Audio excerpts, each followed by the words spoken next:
నువ్వు ఆడి నాటకం మా ఇంట్లో వాళ్ళకి తెలిసిపోయిందండి. ఏమండి మీకు విషయం చెప్పనా?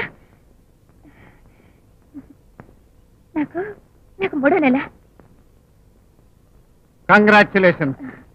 నేను నెలతో పైనని మా ఇంట్లో వాళ్ళు ఎంత కంగారు పడ్డారో తెలుసా? నీ కడుపులో బిడ్డకి తండ్రి ఎవరో తెలియక భయపడి ఉంటారు.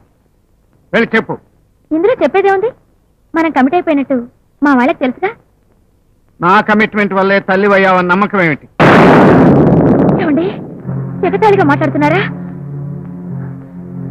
తాళి కట్టిన మొగుడయ్యండి కడుపు రావటానికి మొగుడే కానక్కర్లేదు పద్మావతి, మగాడైతే చాలు.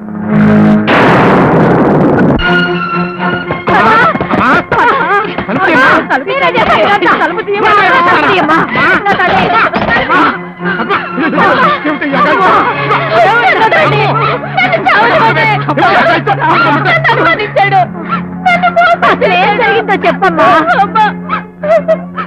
నీ కడుపులో పెరుగుతున్నది నా బిడ్డేనన్న నమ్మకం ఏంటని అడిగాడు. కావాలంటే అబార్షన్ చేయించుకోమని డబ్బు నా మొక్కలు కొట్టాడు. ఏమిటండి గౌరవం? ఇది మన కళ్ళు తప్పి ఆడితో దెయ్యం నాటకం ఆడినప్పుడే మన చుట్టాడు చేతికి దిక్కింది. ఇలా చేస్తాడని నాకు మాత్రం ఏం తెలుసు. మీ నాన్న నా కుటుంబానికి అన్యాయం చేశాడు. తనకి బుద్ధి చెప్పడానికి నాటకం ఆడదామంటే సరే అన్నాను. ఏం చేశానా? అసలు ఆ రౌడీ గాడు ఎవడో ఎక్కడుంటాడో కూడా నాకు తెలియదే. ఆడి కుటుంబానికి నేను అన్యాయం చేసి పెట్టి అలే ఇప్పుడు ఆడు ఎక్కడున్నాడో చెప్పి చావు. బయటికి నేను నీ కుటుంబానికి అన్యాయం చేసి పెట్టరా? అసలు నువ్వెవరురా?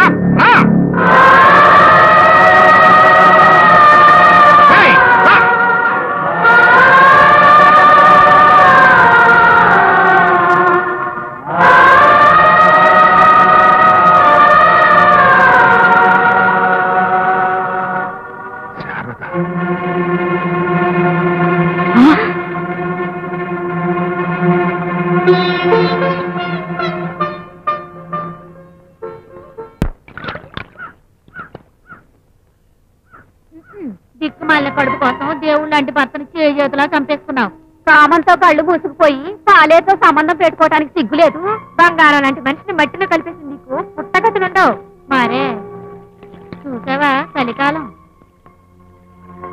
అగనే ఏ గోదలో దీన్ని విధవం చేస్తున్నారు? చచ్చిపోయిన మా బావ రాఘవయ్య పెళ్ళ గోదలోనా? అవునండి. మరైతే దాని కడుపులో పెరుగుతున్న ఆ పాలేరు గడిపిండని బయటికి తీసేయండి. ఏ పాలేరు కారణంగా సర్పంచ్ గారు ఆత్మహత్య చేసుకున్నారో వాడి కుళ్ళును దాని కడుపు నుంచి కడిగేసిన తర్వాతే దాన్ని విధవం చేయండి. 7వ నెలలో కడుపు తీస్తే పెద్ద ప్రాణానికి ప్రమాదం నాయనా. నర్మయ్, నాకు ప్రాణాల కంటే పరువు ముఖ్యం. ఆరంగంలో వెళ్ళిపోనే. అన్నయ్య అన్నయ్య నీకు దండం పెడతానన్నయ్య. నన్నేం చేయకన్నయ్య. నా బిడ్డను కాపాడు. నన్నేం చేయతన్నయ్య. కాపాడాలంటే కాపాడాలి.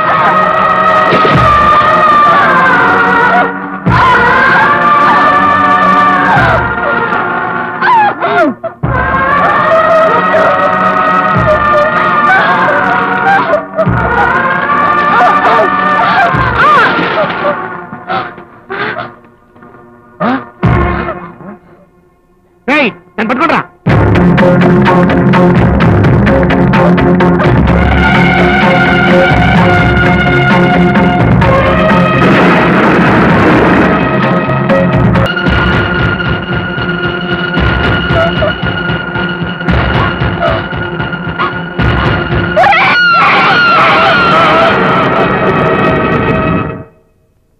చెప్పండి, ఎవరికి ఎవరు అన్యాయం చేశారు? ఎవరికి ఎవరు ద్రోహం చేశారు? పసుపు కుంకాలు పోగొట్టారు.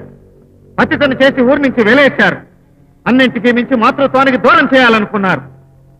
ఆ తల్లి కడుపు నుంచి సరాసరి కాటికి పంపాలనుకున్నారే, ఆ బిడ్డను నేనే రావుకోటి.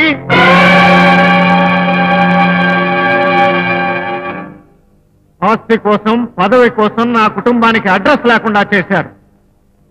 ఇన్నాళ్ళు నా తల్లి పడ్డ ఆవేదన నీకు శిక్షగా మారాలంటే నీ ఒక్కగానొక్క కూతురికి సరిగ్గా అలాంటి కష్టమే రావాలి. అప్పుడు గాని నువ్వు చేసిన పాపం ఏమిటో నీకు అర్థం కాదు రావుకోటి. అందుకే అమెరికా వాడిని నమ్మించి నీ కూతురికి మొగుండయ్యాను. రౌడీని నీ కళ్ళ ముందు చచ్చిపోయాను. చెయ్యాన్ని నీ గుండెలో నిద్రపోయాను.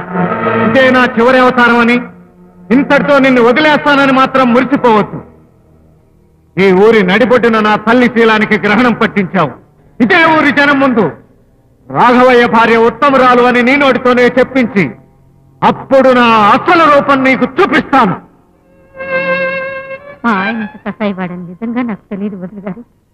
ఆడదాన్నయ్యుండి సాటి ఆడదానికి జరిగిన అన్యాయాన్ని తెలుసుకోలేకపోయాను. నువ్వు క్షమిస్తానన్నా, నీకు జరిగిన నష్టాన్ని తిరిగి ఇవ్వలేను తల్లి. అమ్మలు కన్న అమ్మలు, శారదమ్మ నిర్దోషి అని ఇప్పుడు కార్చే కన్నీళ్లలో కనీసం 2 చుక్కలు ఆ రోజు ఖర్చు పెట్టి ఉంటే మా అమ్మ 2 అరణ్యవాసాల కాలం పాటు అజ్ఞాతంలో బతికేది కాదు. మీరు పశ్చాత్తాపడినా, పాదాలు కడిగినా మా అమ్మకు పడిన శిక్ష మీ బిడ్డ అనుభవించి తీరాల్సిందే. రామ్మా.